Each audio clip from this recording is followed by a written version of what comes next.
الحمد للہ رب العالمین والصلاة والسلام علی رسولہ الکریم اما بعد فاعوذ باللہ من الشیطان الرجیم بسم اللہ الرحمن الرحیم لا الہ الا اللہ صدق اللہ العظیم۔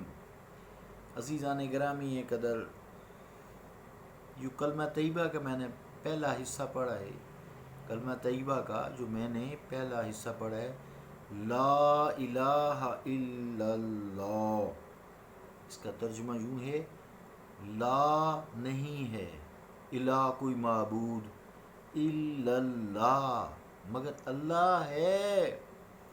تو مراد کیا؟ اللہ کے علاوہ کوئی معبود نہیں ہے۔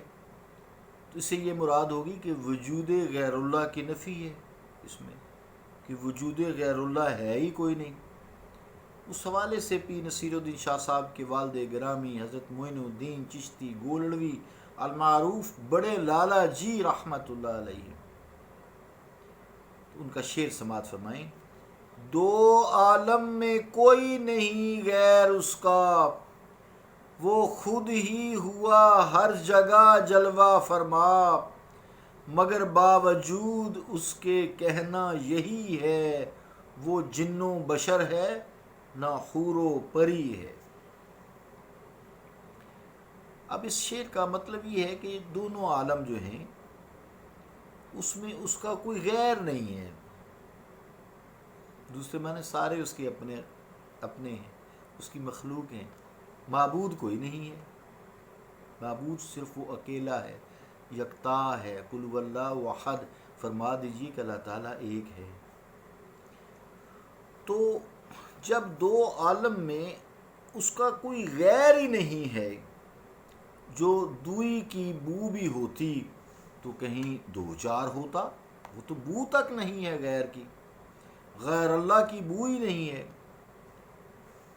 تو غیر کا سوال تو جب تھا نا جب اس کا کوئی شریک ہوتا، جیسے مخلوق ہے، انسان ہے، ہم ہیں، تو ہم لوگ کہتے ہیں یار یہ بات اس سے نہ کرنا، وہ میرا شریک ہے، کہتے ہیں نا، یعنی یہ بات اور یہ مشترک ہیں، جیسے میں ہوں ایسا وہ بھی ہے، لیکن یہ بات جو ہے نا نہ کرنا، وہ میرا شریک ہے۔ تو غیر کا سوال اللہ تعالیٰ کی ذات و صفات کے بارے میں تب تھا جب اس کا کوئی شریک ہوتا، شریک تو ہے ہی نہیں۔ جب کائنات میں اس کے شریک کا وجود ہی نہیں ہے تو پھر وجود غیر کے کیا معنی؟ گویا جب بات تحقیق شدہ ہے کہ کائنات میں اس کا کوئی شریک نہیں تو بالالفاظ دیگر خود بخود یہ تسلیم کر لیا گیا گویا اس کا غیر موجود ہی نہیں ہے، ورنہ تو اللہ بھی موجود ہو اور غیر بھی موجود، یہ شرک نہیں تو بھلا اور یہ کیا ہے۔ اللہ بھی موجود ہو اور غیر بھی موجود، یہ شرک نہیں تو بھلا اور یہ کیا ہے۔ تو اب ہمارے معاشرے میں آپ دیکھتے ہوں گے یہ لوگ غیر اللہ کی رٹ لگاتے رہتے ہیں، رٹتے رہتے ہیں طوطے کی طرح، غیر اللہ غیر اللہ غیر اللہ۔ تو یہ خام خواہ پھر فتوے بھی داغتے ہیں، یہ ایک متعدی مرض ہے، پھر یہ جاتا بھی نہیں ہے، خارش کی طرح خارش ہوتی رہتی ہے یہ کہنے کی غیر اللہ غیر اللہ غیر اللہ، وہ غیر اللہ ہے ہی کوئی نہیں۔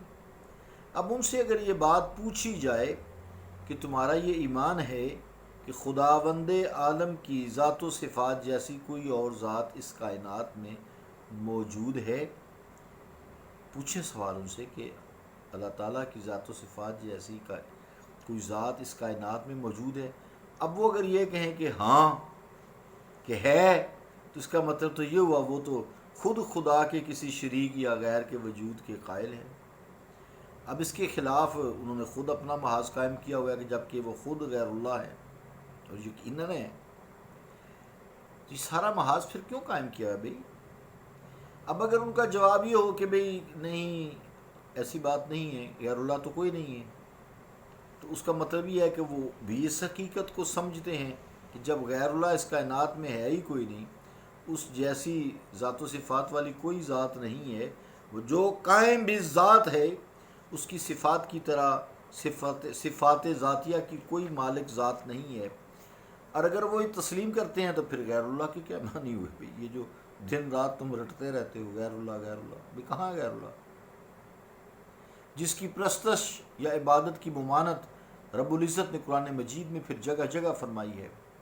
اصل میں یہ کم علم لوگ ہوتے ہیں، انہیں دین کا اتنا پتہ نہیں ہوتا، بس روٹی کے لیے یہ چلاتے رہتے ہیں۔ اصل میں ایسے کم علم غیر اللہ کے مفہوم کو سمجھنے سے ہی قاصر ہیں، اور محض منصب مولویت سے عہدہ برا ہونے کی خاطر رات دن چلاتے ہیں، چیختے ہیں، چلاتے ہیں، اور کہتے ہیں کہ جب کفار لات و حبل عزا و منات سے استمداد کرتے تھے تو انہیں بھی یہ معلوم تھا کہ یہ اصنام معبود حقیقی نہیں ہیں، مگر ان کو خدا کے درمیان واسطہ مان کر ان سے التجائیں اور ان کی پرستش کرتے تھے۔ یہ باتیں وہ کرتے ہیں۔ وقت پورا ہوا، انشاءاللہ باقی کل چلائیں گے۔ صلی اللہ تعالیٰ علی رسول خیر خلقہ محمد وعلی آلہ واصحابہ اجمعین برحمتک یا رحمۃ اللہ۔